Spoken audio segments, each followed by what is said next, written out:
In today's video, I'm going to teach you how to add a cookie consent pop-up in Webflow.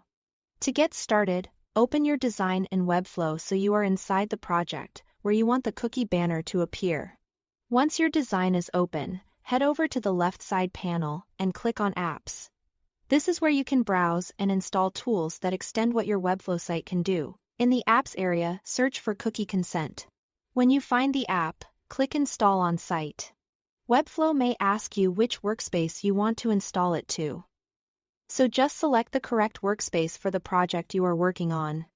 After that, the installation will continue, and you'll be taken back toward your dashboard. From there, open your design again so you can continue the setup inside the same project. Once the project is open, go back to Apps. In your Applications panel, find the app you just installed, hover over it, and then click Launch. That will open the app so you can start configuring your cookie consent pop-up. One important thing to know here is that this is a paid app, so you'll need to choose a plan before you can fully use it. If you are setting this up for a live business website, that's something to keep in mind early so you can avoid interruptions later in the process. Inside the app, you'll be able to choose from different templates for the banner, which helps you match the style of your website more easily.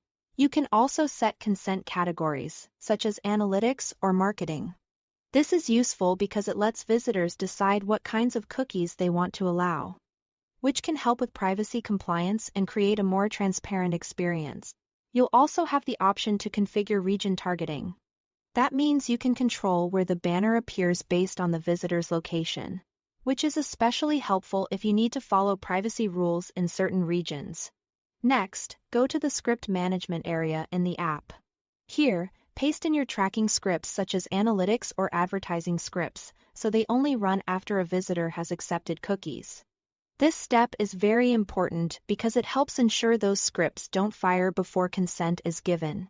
Once everything looks good, click Publish to make your cookie banner live on your domain.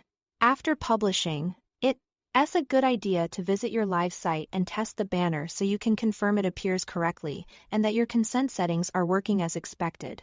That's all to it.